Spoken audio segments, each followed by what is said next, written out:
Cả gần rồi nu mang na xin mày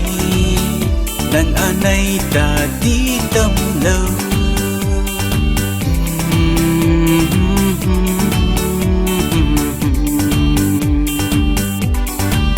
ai rồi mất chưa liang sẽ liang mây bụi nâng tâm là trắng na bằng đi tôi nghe cũng gì cả gan rồi đủ lắm mà khi nắng an này khá cả gan cả câu ta in tâm bằng con gì agu alam đi đang cùng loan cả riu đất khó giang gì đã in tâm lâu mây hay này là nơi quan cả riu ta cánh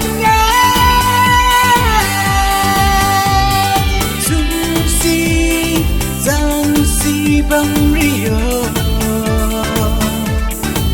cái na riu đã puni de nắng anay sian mai pui le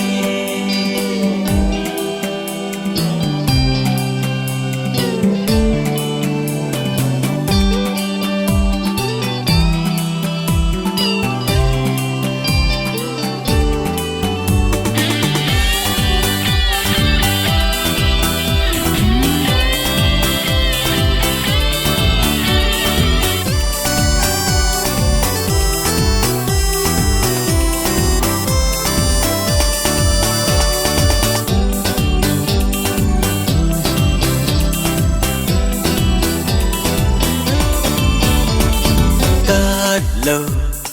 bụi băng cả trời na khâu riêng mây này là na băng mô